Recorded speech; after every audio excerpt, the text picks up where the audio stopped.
திருச்சிற்றம்பலம்.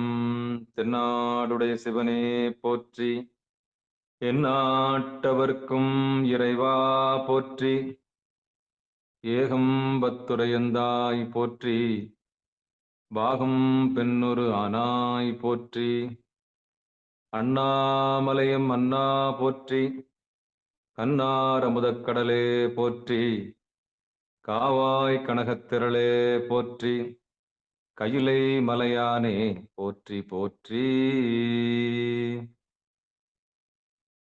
நமச்சிவாய வாழ்க, நாதன் தாள் வாழ்க. அன்பர்களுக்கு ஆன்ம வணக்கம். நீங்கள் கேட்டுக்கொண்டிருப்பதும் பார்த்து கொண்டிருப்பதும் சிகாரம் சைவநெறி பாடசாலை என்கிற டெலிகிராம் சேனல் மூலம் ஒவ்வொரு நாளும் அதிகாலை 5:20 மணிக்கு திருநெறிய தமிழோசை என்கிற தலைப்பின் கீழே 12 திருமுறை பாராயணம் செய்து வருகிறோம். அந்த வகையிலே சிவபெருமானுடைய பெரும் கருணையினாலே திருமூல நாயனார் இயற்றிய திருமந்திரம் என்கிற நூலினை ஒரு நாளைக்கு ஒரு பாடல் என்கிற வரிசையிலே சிந்தித்து வருகிறோம். நம்முடைய நிகழ்ச்சிக்கு வருகை தந்துள்ள அத்துணை அடியார் பெருமக்களையும் வருக வருக என்று வரவேற்று அவர்களுடைய பொற்பாதங்களை மனமொழி மெய்களாலே வணங்கி நிகழ்ச்சிக்குள் இனிதே நுழைவோம். நுழைவதற்கு முன்பதாக 12 திருமுறைகள் ஆசிரியர்கள் துதி, திருக்கதவம் அடைதல், திருக்கதவம் திறத்தல், திருப்பள்ளி எழுச்சி போன்ற பாடல்கள் எல்லாம் பாடி நிகழ்ச்சியை துவங்குவதை ஒரு வழக்கமாக வைத்திருக்கிறோம். அந்த வகையில் இன்றைக்குண்டான 12 திருமுறை ஆசிரியர் துதியினை படிப்பதற்காக தென்காசி மாவட்டம் வேங்கடேஸ்வரபுரத்தை சேர்ந்த சிவத்திரு பாலசுப்ரமணியன் ஐயா அவர்கள். ஐயா வாங்க ஐயா. திருச்சிற்றம்பலம். நன்றி ஐயா.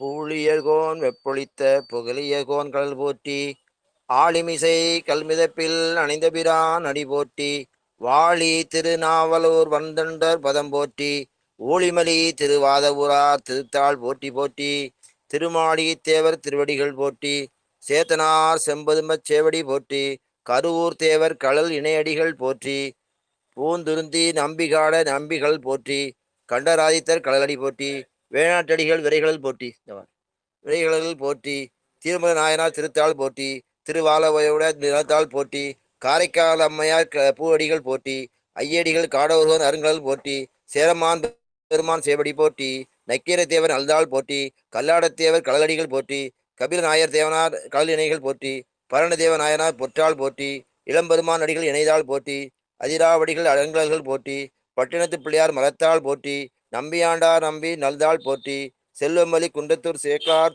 அடிகள் போற்றி போற்றி. திருச்சிற்றம்பலம். நன்றி ஐயா.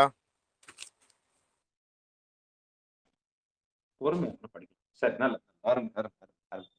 அடுத்து திருக்கதவம் அடைதல் பாடுவதற்காக தென்காசி மாவட்டம் சோலைமலை கிராமத்தை சேர்ந்த சிவத்திரு பூங்கொடி ஐயா அவர்கள். வாங்க ஐயா.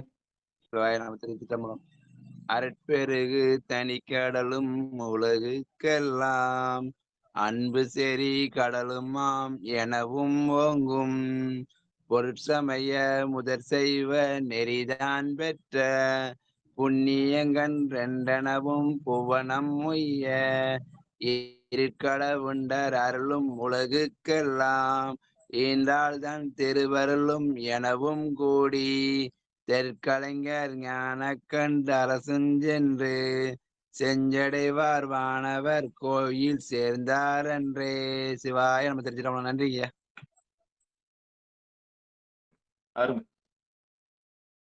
அடுத்து திருக்கதவம் திறத்தல். திருக்கதவம் திறத்தல் பாடுவதற்காக காஞ்சிபுரம் மாவட்டம் காஞ்சிபுரத்தில் வசிக்கக்கூடிய சிவத்திருமதி காமாட்சி குமார் அம்மையார் அவர்கள். வாங்க. திருச்சிற்றம்பலம். பெருமான் பேரானந்தத்து பிரியாதிருக்க பெற்றீர்கள், அருமால் உற்று பின்னை நீர் அம்மா அழுங்கி அரற்றாதே, திருமாமணி சேர் திருக்கதவும் திறந்த போதே சிவபுரத்து திருமால் அறியா திருப்புயங்கன் திருத்தால் சென்று சேர்வோமே. திருமால் அறியா திருப்புயங்கன் திருத்தால் சென்று சேர்வோமே. நன்றி ஐயா. சரி சரி சரி. திருச்சிற்றம்பலம். அடுத்து திருப்பள்ளி எழுச்சி பாடுவதற்காக சென்னை மாகாணத்திலிருந்து படப்பையில் வசிக்கக்கூடிய சிவ திருமதி ஆனந்தலட்சுமி வாங்க. திருச்சிற்றம்பலம். சிவாய நம. நன்றிங்க ஐயா. போற்றி போற்றி என் வாழ்முதலாகிய பொருளே புலர்ந்தது பூங்கழல் இணையா மலர்கொண்டு ஏற்றி நின் திருமுகத்து எமக்கருள் மலரும் எழில் நகை கொண்டு நின் திருவடி தொழுகோம். சேற்றிதழ் கமலங்கள் மலரும் தன்வயல் சூழ் திருப்பெரும் துறை உரை சிவபெருமானே. திருப்பெரும் துறை உரை சிவபெருமானே. ஏற்றுயர் கொடியுடையாய் எனையுடையாய் எம்பெருமான் பள்ளி எழுந்தருளாயே. ஏற்றுயர் எனையுடையாய் எம்பெருமான் பள்ளி எழுந்தருளாயே. திருச்சிற்றம்பலம். சிவாய நம. நன்றிங்கய்யா. திருச்சிற்றம்பலம். பெரும்புலர் காலை மூழ்கி பித்தருக்கு பக்தராகி அரும்போடு மலர்கள் கொண்டாங்கு ஆர்வத்தை உள்ளே வைத்து விரும்பினல் விளக்கு தூபம் விதியினாலிடவள்ளார்க்கு கரும்பினில் கட்டி போல்வார் கடவுர் வீரட்டனாரே. பெரும்புலர் காலை மூழ்கி பித்தருக்கு பக்தராகி அரும்போடு மலர்கள் கொண்டாங்கு ஆர்வத்தை உள்ளே வைத்து விரும்பினல் விளக்கு தூபம் விதியினாலிடவள்ளார்க்கு கரும்பினில் கட்டி போல்வார் கடவுர் வீரட்டனாரே. திருச்சிற்றம்பலம். தென்னாடுடைய சிவனே போற்றி, எந்நாட்டவர்க்கும் இறைவா போற்றி. அன்பர்களுக்கு ஆன்ம வணக்கம். சிவபெருமானுடைய பெரும் கருணையினாலே திருமூல நாயனார் இயற்றிய திருமந்திரம் என்கிற நூலினை நாம் எல்லாம் சிந்திக்கக்கூடிய ஒரு வாய்ப்பை சிகாரம் சைவநெறி பாடசாலை நமக்கு ஏற்பாடு செய்து கொடுத்திருக்கிறது. அந்த அமைப்பிற்கும் நம்ம எல்லாம் ஒன்றுபடுத்தி ஒருங்கிணைத்து ஒத்திசைவோடு தினந்தோறும் ஒருங்கிணைத்து வழிநடத்துகிற அந்த திருவருள் கருணைக்கும், பிறகு பிறந்து மொழிபெயன்று நமக்கு தாயாக தந்தையாக இந்த உலகத்தில் உள்ள காரிய குரு, இந்த உலகத்தை நமக்கு அறிமுகப்படுத்தி காரிய குருவாக வந்து இந்த உலகம் பிறகு இருக்கக்கூடிய காரணத்தையும் நமக்கு அறிமுகப்படுத்தி முதல்ல காரிய குருவாக வந்து பிறகு காரண குருவாக வந்து பிறகு அதுக்கப்புறம் நமக்கு சிவகுருவாக வந்து இந்த உலகம் மாயை நிலையில்லாததுன்ற ஒரு உண்மையை நமக்கு காண்பித்து எந்த இடத்திலிருந்து புறப்பட்டு வந்தோமோ அந்த இடத்த சுட்டி காண்பிக்கிற அந்த சிவகுருவுக்கும் புருவ நடுவுல நம்ம எல்லாம் ஐக்கியப்படுத்தக்கூடிய வலதுகன் சூரியன் இடதுகன் சந்திரன் எம்பெருமானுடைய திருவடி புருவ நடுவே என்று அந்த திருவடி நிழலில் நம்மை இளைப்பா அற்புதமான கலையை நமக்கு சொல்லி குருவருளாக வந்து அந்த திருவடியை காண்பித்த அந்த குருவருளுக்கும் நம்முடைய உடல் பொருள் ஆவி அத்தனையும் சமர்ப்பித்து நிகழ்ச்சிக்குள் இனிதே நுழைவோம். திருச்சிற்றம்பலம் தில்லையம்பலம். குருவருள் இல்லைன்னா திருவருள் இல்லை.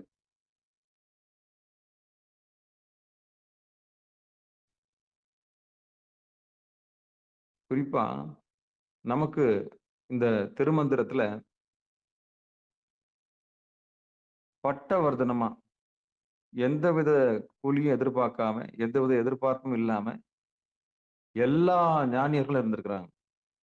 இந்த வித்தவுட் எக்ஸ்பெக்டேஷன்ஸ் ஞானத்தை மட்டும் எப்படி விதைச்சிருக்காங்கன்னா, எந்த கூலியும் வாங்காம, எந்தவித எதிர்பார்ப்பும் இல்லாம, அப்படியே தாங்க அதாவது அவர்கள் என்ன அனுபவிச்சாங்களோ, அவங்க என்ன அனுபவிச்சு நுகர்ந்தாங்களோ, இந்த உலகத்துல படாத பாடுபட்டு, இந்த பாசத்திலிருந்து விடுபட்டு, அப்புறம் பசு அறிவு தன்னை அறிந்த பிறகு, பிறகு தன் தலைவனை அறிந்த அந்த கலையை இந்த பூமிக்கு சொல்ல வந்த விதம் தான் ஆகமங்களா மாறியிருக்கு. அதுதான் வழிபாடா மாறியிருக்கு. ரொம்ப பெரிய கற்பனைக்கெல்லாம் போக தேவையில்ல. ரொம்ப ரூல்ஸ் அண்ட் ரெகுலேஷன்க்குலாம் போ வேண்டியதில்ல. ரொம்ப ஆச்சாரங்கள்லாம் பார்த்து பயந்துர வேண்டாம். இந்த உலகம் மாயையில் இருக்கிறது. இந்த உலக மாயையிலிருந்து மீண்டு எம்பெருமானுடைய திருவடியை அடைவதற்கு வழி வழியா முயற்சி செஞ்சு, பெரிய முயற்சியில அதுல வெற்றி கண்டு, இந்த மனம் வியாபித்து வெளிய போகாம, வெளிய போன மனம் உள்ள ஒடுங்கி நிக்கிறதுக்கான கலைய கண்டுபிடிச்சு, சத்து, சித்து ஆனந்தமாக, ஏகாந்தமாக இருப்பதற்கான வழிய கண்டுபிடிச்சு, சிற்றின்பத்திலிருந்து பேரின்பத்திற்கு போற ஒரு பெரிய வழிய நல்லா ஞாபகம் வச்சுங்க. சிற்றின்பத்திலிருந்து இந்த உலக இன்பங்கள் எல்லாம் சிற்றின்பம். இந்த சிற்றின்பங்களிலிருந்து பேரின்பத்திற்கு போகக்கூடிய பெரிய மடைமாற்றத்த கண்டுபிடிச்சு, எது நிலையானது, எது நிலையில்லாதது.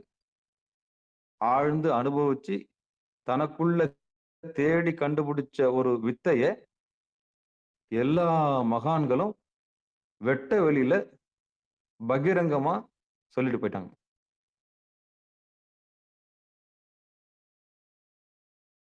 அப்படி சொல்லிட்டு போனவங்க, என்ன சொல்லிட்டு போயிருக்காங்கன்னா, எதுவுமே உழைக்காம கிடைக்காது. பட்டவர்த்தனமா சொல்லிட்டு போயிட்டாங்க. சொல்லிட்டு போயிட்டாங்களாலும், அவங்க சொன்ன இடம் உடனே நமக்கு அந்த உணர்வுபூர்வமா அங்க போவோமான்னா, போ மாட்டோம். காரணம் என்னன்னா, அவங்க எவ்வளவு தூரம் உழைச்சிருப்பாங்கன்றத நம்ம யோசிச்சு பார்க்கணும். அவங்க ஞானம் அடையறதுக்கு, அவங்க இந்த தெளிவ அடையறதுக்கு, இந்த சத்து, சித்து, ஆனந்த நிலையை அடைவதற்கு அவங்க எவ்வளோ பிரயத்தனம் பட்டிருப்பாங்க. பகீரத பிரயத்தனம். இதுக்கு பேர் என்னது? பகீரத பிரயத்தனம். சத்து, சித்து, ஆனந்த நிலையை அடைவதற்கு ஒரு உயிர் பாசத்திலிருந்து, அதாவது ஆணவத்திலிருந்து, அதாவது இந்த உடம்புன்ற மயக்கத்திலிருந்து, பிறகு கண்மம் என்ற மயக்கத்திலிருந்து, பிறகு மாயை என்ற மயக்கத்திலிருந்து விடுபட்டு, தான் ஒரு உயிர் என்பதை உணர்ந்து, தான் ஒரு உயிர்ன்னு உணர்ந்து, தன்னை போலதான் எல்லா உயிருக்கும் பசிக்கும்ன்றதை உணர்ந்து, எவ்வுயிரும் தம்முயிர் போல்ன்ற ஒரு நிலைமைக்கு வந்த பிறகு, அதான் பசு அறிவு வந்த பிறகு, அதுக்கப்புறம் இந்த பசுவுக்கு மேல ஒரு பதி இருக்குதுன்ற அறிவு கிடைச்சு, அந்த பசுவிலிருந்து பசு அறிவு பெற்ற பிறகு பதி அறிவு, அதாவது உயிர் அறிவு பெற்ற பிறகு, அந்த உயிருக்கு ஒரு தலைவன் இருக்கிறான்ற ஒரு அதை தேடி கண்டுபிடிச்சு, அப்போ ஒரு உயிரா 2 உயிரா 84 யோனி பேதம். அப்போ அத்தனை உயிரையும் காப்பாத்துற ஒரு தலைவன் இருக்கிறான்ற ரகசியத்தை கண்டுபிடிச்சதனுடைய ரகசியம் தான் சிதம்பர ரகசியம். அப்போ இது எவ்வளவு பெரிய விஞ்ஞானம், இது எவ்வளவு பெரிய மெய்ஞானம், அப்ப எவ்வளவு பெரிய தேடல் இது. நுகர்ந்து நுகர்ந்து நுகர்ந்து பார்த்து இதுல இன்பமா, அதுல இன்பமா, பெண் இன்பமா, மண் இன்பமா, டேஸ்ட் பண்ணி பார்த்து பார்த்து பார்த்து பார்த்து உச்சபட்ச இன்பம் எங்க இருக்குது? உச்சகட்ட இன்பம் எங்க இருக்கு? அப்படி தேடனுடைய விளைவுதான் இறைவன். அப்போ பேரின்பத்துக்குள்ளதான் நம்ம இருக்கிறோம். மகா மாயினால நம்ம சிற்றின்பத்துக்கு அலையிறோம். வேற ஒண்ணுமே இல்லை. நாம எல்லாருமே பேரின்பத்துக்குள்ளதான் இருக்கிறோம். அதான் ஓங்காரத்துக்குள்ளதான் இருக்கிறோம். ஆனா ஓங்காரத்துக்குள்ள இருந்துன்னு ஓங்காரத்தை உணராம இருக்கிறோம். எப்படி கடலுக்குள்ள இருக்கிற மீன் கடல் எங்கன்னு தேடுதோ, அது போல பேரின்பத்துக்குள்ள இருக்கிற நமக்குள்ள இருக்கிற இறைவனை உணராம, நமக்குள்ள இருக்கிற ஆனந்தமா இருக்கக்கூடிய பேரின்பமா இருக்கக்கூடிய இறைவனை உணராம, நம்மளுக்குள்ள இருக்கிற அந்த மேலான பரம்பொருளை நமக்கே காண்பிக்காம, நம்மிலிருந்து வெளியே போய் நம்ம விட ஒரு பெரிய பொருள் இருக்கிற மாதிரி ஒரு மாயை உண்டாக்குது இல்லையா? அதான் சிற்றின்பம். அப்போ இறைவனுக்கும் நமக்கும் மிகப்பெரிய தடையை உண்டாக்குது இல்லையா? மாயை. அதான் அறியாமை. இந்த அறியாமை 3ஆ பிரியுது. ஒண்ணு ஆணவம், கன்மம், மாயை. இது குருவருளால மட்டும்தான் விலகும். குருவருள் கருணை இருந்தால் மட்டும்தான் விலகும். சாமியே நேரடியா வரமாட்டார். வந்தா ரெண்டு முலையும் ஒரு யோனியை தாங்கி பெண்ணுருவோடு தான், அருள் சக்தியோடு தான் வருவார். சாமி எப்போ வந்தாலும் அருள் சக்தியோடு தான் வருவார். நேரடியா வந்து அந்த பிரபஞ்சம் தாங்காது, இந்த ஒளியை தாங்காது, சாம்பலா போயிடும். சம்போ மகாதேவா, அவ்வளவுதான். அப்ப வந்தா எப்படி காரூண்யமா தான் இறங்கி வருவார். எப்படி வந்து வருவார்? வந்தா தாங்கணும்ல பூமி. பூமி தாங்கணும்ல, அவ்வளவு பெரிய வெப்பத்தையும் அவ்வளவு பெரிய தாங்க முடியாது. அதுதான் வந்தா எப்படி இறங்கி வர்றாருன்னா தாயா இறங்கி வர்றார். அதுக்கப்புறமா தான் நாதமா விந்தா பிரியுது. அப்ப திருவருள் கருணையினால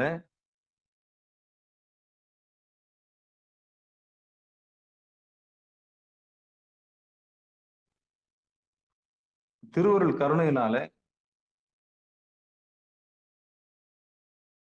இது ஒரு தொடர் நிகழ்வு. சாமி அப்படியே இறங்கி வந்தாருன்னா அந்த பூமி தாங்காது, இந்த பிரபஞ்சம் தாங்காது. கற்பொடிக்கான் சாழலோ, இந்த திருச்சாடல் படிச்சா தெரியும் உங்களுக்கு. அவன் நினைச்சான்னா எல்லாமே தூள் தூள் தூள் ஆயிடும் அப்படியே. சாமியோட கோவணம் தான் அந்த பிரபஞ்சம். எல்லாம் பிரபஞ்சத்துக்கு நன்றி சொல்றீங்கல்ல, எம்பெருமானுடைய கோவணம் தான், சிவபெருமானுடைய கோவணம் தான் அந்த பிரபஞ்சமே. பெரியது கேட்கும் அப்படின்னு சொல்லிட்டு இந்த ஔவையார் சொல்லுவாங்கல்ல, பெரியது எது சிறியது எது, அதுல வரிசையா சொல்லுவாங்க. அப்ப திருமாலுடைய நிலைமை அப்ப உங்களுக்கு தெரிஞ்சிடும். அம்மையில முடியும், கடைசியில தொண்டர் இறைவன் வந்து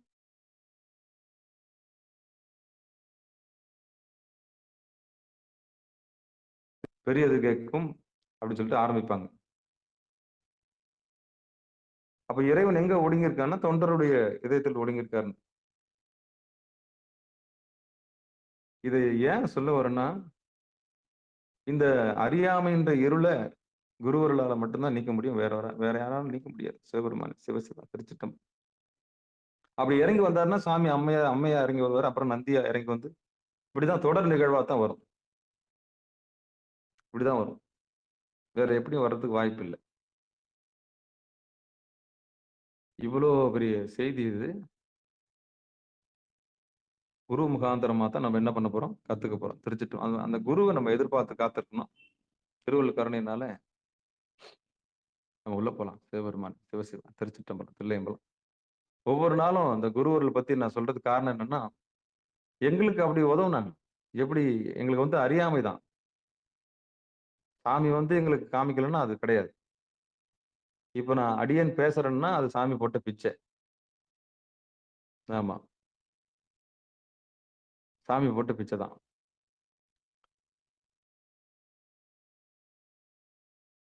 அந்த குருவர்களுக்கு நன்றி சொல்லி, திருமூல நாயனாருக்கு நன்றி சொல்லி, நந்தியம்பெருமானுக்கு நன்றி சொல்லி, அம்மையப்பருக்கு நன்றி சொல்லி, அந்த குருவர்களை எல்லாரும் பெறணும். பெற்றாதான் நம்ம திருவருளை பெற முடியும். அந்த அறியாமை என்னக்கூடிய அந்த 3ஆ பிரிஞ்சு நம்மளை மறைச்சிருக்கக்கூடிய எவ்வளவு பிரயத்தனப்பட்டு பகிரத பிரயத்தனப்பட்டு கண்டுபிடிச்சனுடைய ஞானத்தினுடைய வெளிப்பாடு தான் இந்த திருமந்திரம். எல்லாருமே வெட்ட வழியில சொல்லிட்டு போயிட்டாங்க. எல்லாருமே வெட்ட வழியில சொல்லிட்டு போயிட்டாங்க. ஆனா அவங்க எவ்வளவு தூரம் உழைச்சிருப்பாங்கன்றது மட்டும் நம்ம கருத்துல எடுத்துக்கணும். அப்பா நீங்க எவ்வளவு தூரம் உழைச்சிருப்பீங்க சாமி இந்த ஞானம் அடையிறதுக்கு, ஒரு தெளிவு அடையிறதுக்கு நீங்க பட்ட பாட்டு இருக்குல்ல, எவ்வளோ விரயமாயிருக்கும் நேரம். நாங்க எல்லாம் உலகத்தை தேடினோம். நிலையில்லாதது தேடி தேடி இங்க வந்து நாங்க நொந்து நூலாகி போய் இது நிலையானது நிலையில்லாததுன்னு தெரிஞ்சு நிக்கிறோம். ஆனா நீங்க அப்படி இல்லையே, அப்படி இல்லையே. நீங்க அப்பவே தேட ஆரம்பிச்சிட்டீங்களே. இதனுடைய விளைவு எங்க முடியும், இதனுடைய விளைவு எங்க முடியும், இதனுடைய விளைவு எங்க முடியும்? அப்ப இந்த ஓட்டப்பந்தயத்துல ஓடலாமா வேணாவா? இது எங்க முடியும்? ஓஹோ, இது இங்கதான் முடியுது. அப்ப என்ன பண்ணுவோம்? அப்ப ஆஞ்சி ஓஞ்சி ரத்தம் உறைஞ்ச பிறகு ஆன்மீகத்துக்கு வர்றதுக்கு முன்னாடியே நல்ல வலு இருக்கும்போது இறைவனை தேடிடணும். நல்ல வலு இருக்கும்போது இறைவனை தேடிடணும். ஆமா.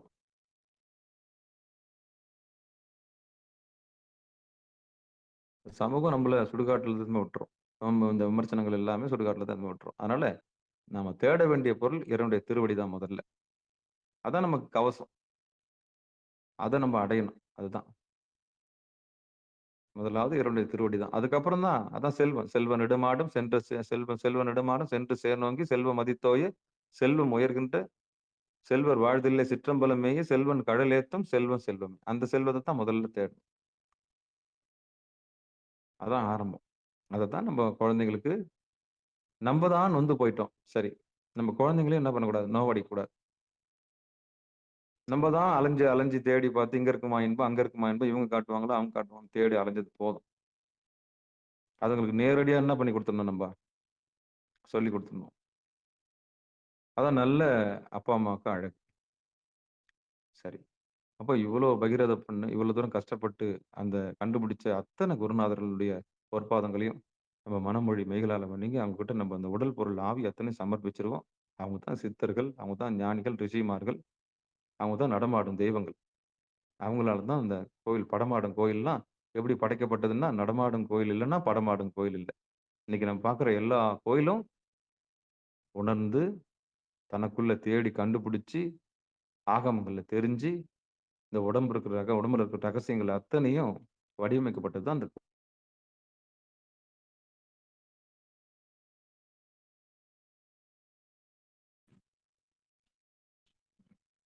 கோமடியா நான் பேசுறது கேக்குதா? கேக்குதுங்கய்யா. திருச்சிற்றம்பலம், தில்லையம்பலம்.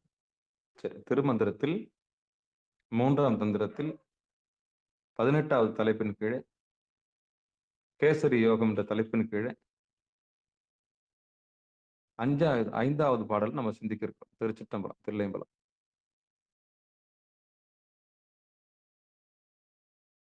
மீண்டும் ஒரு முறை நம்ம திருமூல நாயனார் மனசுக்குள்ள நினைச்சுக்குவோம்.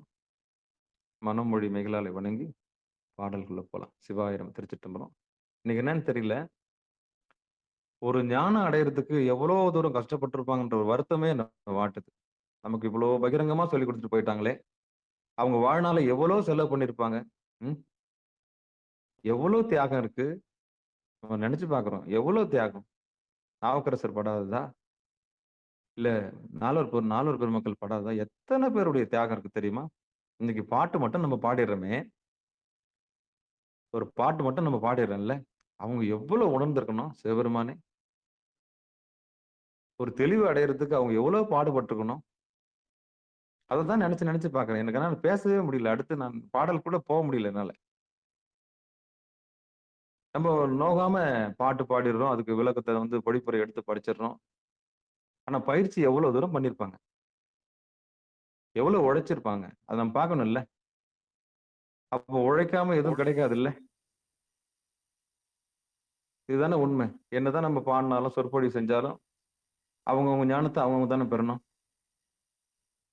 இல்ல அவங்கவங்க வினைய அவங்க தானே அனுபவிக்கணும். அப்போ அவங்கவங்க முக்திய அவங்கவங்க தான் தேடணும். என்னதான் நம்ம கூட்டமா இருந்தாலும், அவங்கவங்க முக்திய அவங்கவங்க தான் தேடணும். அவங்கவங்க விடுதலைய அவங்கவங்க தான் தேடணும். நல்லா எழுதி வச்சுக்கங்க. தோப்புல இருந்தாலும் தோப்புல இருந்தாலும் தோப்புல இருந்தாலும் ஒவ்வொரு மரமும் தனி மரம் தான். விடுதலைன்னு வந்துட்டோம்னா அவங்கவங்க தனியா தான் உழைச்சு என்ன பண்ணணும்? அந்த முக்தி இன்பத்த பெறணும். ஆனா கூட்டு பிரார்த்தனை ரொம்ப முக்கியம். அந்த வகையில நம்ம நன்றி சொல்லுவோம். சரியா? நம்ம எல்லாம் ஒன்றுபடுத்தி முக்திக்கான பாதைய தனியா தான் தேடணும். அவங்கவங்க விடுதலைய அவங்கவங்க தான் தேடணும். கணவனுக்காக மனைவி ஒத்தாசை செய்யலாம். ஒரு முனிவர் இருக்காருன்னா, அவங்களுக்கு பத்தினிமார்கள் இருந்தாங்கன்னா, அவங்க தவத்துக்கு துணை செஞ்சாங்க.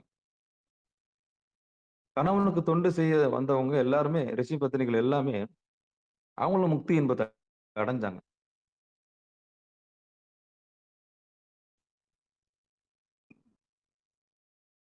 இறை நோக்கம் உள்ளவர்களுக்கு தொண்டு செஞ்ச பெண்கள் எல்லாமே இயல்பாவே முக்திய அடைஞ்சாங்க. காரணம் என்னன்னா, அவங்க யாருக்கு தொண்டு செய்றாங்கன்னா, இறை நோக்கம் உள்ளவர்கள். இன்னைக்கு பாட்டு சொன்னார்ல, ராமகிருஷ்ண ஐயா பாடுனார்ல, எம் கொங்கை நின் நண்பர் அல்லாது தோல் சேர இருக்க.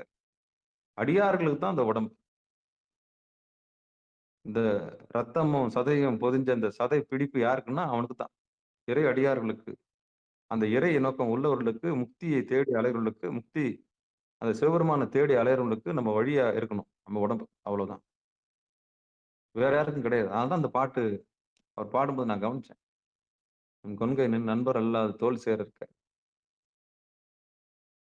அதான் நல்ல ஒரு அடியாருக்கு அழகு. அப்ப பெண்களுக்கு ரொம்ப முக்தி சுலபம் எப்படின்னா, கணவருக்கு தொண்டு செஞ்சாலே முக்தி முடிஞ்சிரும். ஏன்னா அவர் நோக்கம் இறை நோக்கமா இருக்கணும். உலகியல் நோக்கம் உள்ள கணவருக்கு தொண்டு செஞ்சா முக்தி கிடையாது. நிலையில்லாத தேடி ஓடுற கணவனுக்கு தொண்டு செஞ்சா ஒருபோதும் முக்தி கிடைக்காது.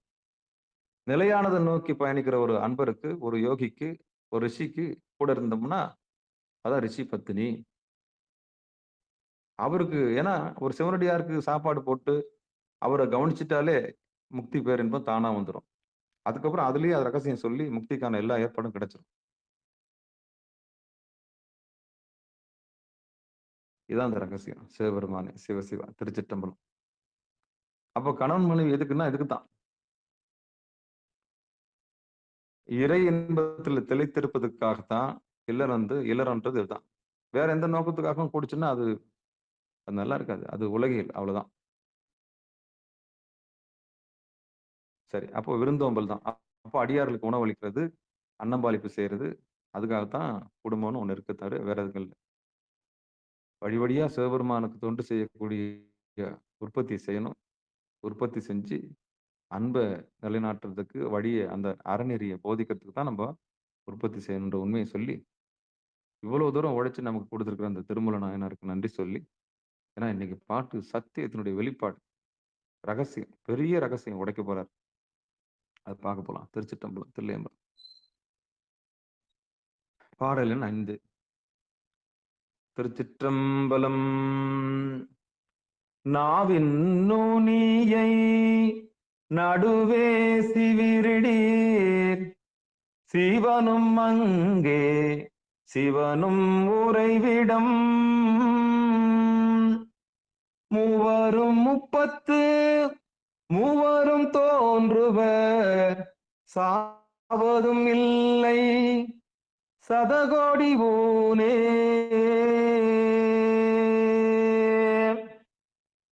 நாவின் நுனியை நடுவே விசிறிடீர், நடுவே சிவிரிடீர், சிவனும் அங்கே சிவனும் உறைவிடம், நாவின் நுனியை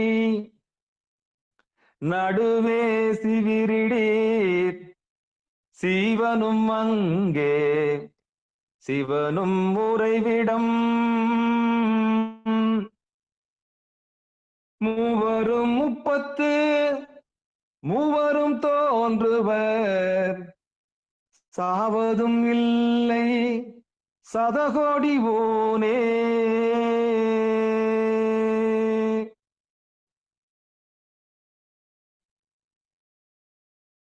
பாடுறதுக்கு பாட்டு மாதிரி தெரியும். ஆனா சூத்திரம் பெரிய சூத்திரம். பாடலை பிரிச்சு பார்த்துடலாம். நாவின் நுனியை நடுவே சிவிரிடீர், சீவனும் அங்கே சிவனும் உறைவிடும், மூவரும் முப்பத்து மூவரும் தோன்றுவர், சாவதும் இல்லை சதகோடி ஊனே. என்ன ஒரு தைரியம். மீண்டும் ஒரு முறை பிரிச்சு படிச்சிடுறேன். நீங்க எல்லாம் பாக்கியசாலிகள். வந்திருக்கவங்க எல்லாருமே புண்ணிய செயலர்கள் தான். 850 பேர் இருக்கும் நம்ம சேனல்ல மொத்தம் சப்ஸ்கிரைபர். 840 தாண்டி 852 தொட்டுருச்சு நினைக்கிறேன். எல்லாருக்குமே இந்த வாய்ப்பு இல்லை சாமி. யாரு காதுல போய் விடணுமோ அவங்க காதுல விடுறதுக்கு சாமி என்ன பண்ணிட்டாரு. ஆமா. நாவின் நுனியை நடுவே சிவிரிடீர், சீவனும் அங்கே சிவனும் உறைவிடம், மூவரும் முப்பத்து மூவரும் தோன்றுவர், சாவதும் இல்லை சதகோடி ஊனே. பாடல்கள் பொழிப்புரை படிப்போம். தர்ம யாதனை. திருச்சிற்றம்பலம், தில்லையம்பலம். பாடலுக்கான விளக்கம். பிராணவாயு சுழுமுனை வழியே மேலேறும் பொழுது அது மீள கீழ் பாயாதபடி நாவின் நுனியால் அண்ணாக்கினை அடுத்துள்ள துளையை அடைத்தால்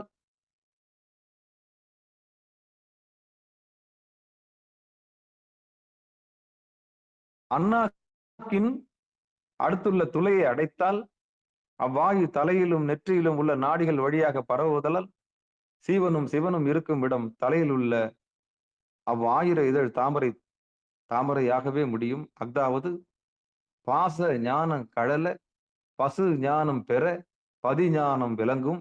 ஆகவே அப்பொழுது மூவர் காரண கடவுளரையும் ஏனை 33 தேவரையும் காணும் ஒளிக்கண் கிடைக்கும். மற்றும் 100 கோடி யுகங்கள் சென்றடைந்தாலும் உடம்பு அழியாத நிலை பெற்றிருக்கும்.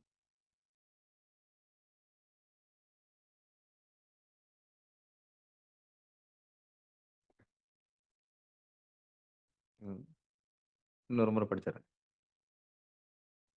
பிராணவாயு சுழுமுனை வழியே மேலேறும் பொழுது அது மீள கீழே பாயாதபடி, கீழன்னா மூக்கு வழி, கீழே பாயாதபடி நாவின் நுனியால் அண்ணாக்கினை அடுத்துள்ள துளையை அடைத்தால்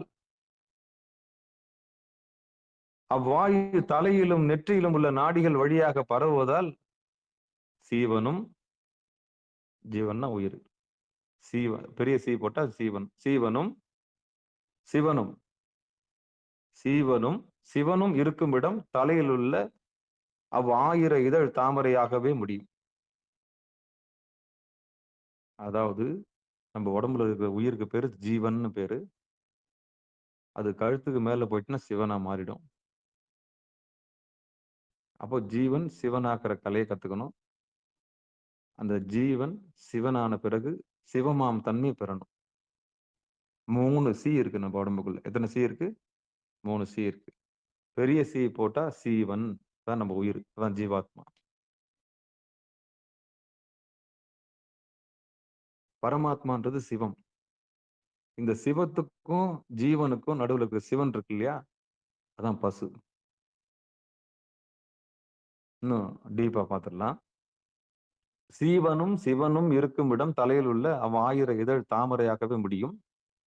அதாவது பாச ஞானம் கழல, அதாவது கழுத்து கீழே இருக்கிற பற்று நீங்க பசு ஞானம் பெற்று பதிஞானம் விளங்குவதாம். பசு ஞானம்னா தான் ஒரு உயிர்னு தெரிஞ்சு தனக்கு மேல ஒரு தலைவன் இருக்கிறான்ற அறிவு அங்க கிடைக்கும். ஆகவே அப்பொழுது மூவர் காரண கடவுளரையும், மூவர்னா நான் அடிக்கடி சொல்லுவேன்ல, படைப்புக்கான பிரம்மா, காப்புக்கான நாராயணன் வயிறு, அதுக்கப்புறம் மார்பு ருத்ரன், இதெல்லாம் பிரிச்சு அங்கங்களை அடுக்கடிக்கு நான் வைப்பேன். நான் உங்களுக்கு நல்லா தெரியும். அந்த மூவர் காரண பொருளையும் அங்க உணர்ந்துக்கலாம். கடவுளையும் ஏனைய 33 தேவர்களையும் காணும் ஒளிக்கண் கிடைக்கும். அந்த இடத்துல 33 கோடி தேவர்களையும் என்ன பண்ண முடியும்? பார்க்க முடியும்.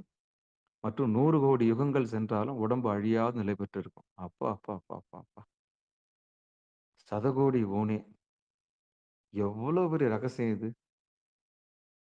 எவ்வளவு பெரிய ரகசியம் இது! சிவபெருமானே, இங்க இருந்து திருநதான் எல்லா சமயமும்.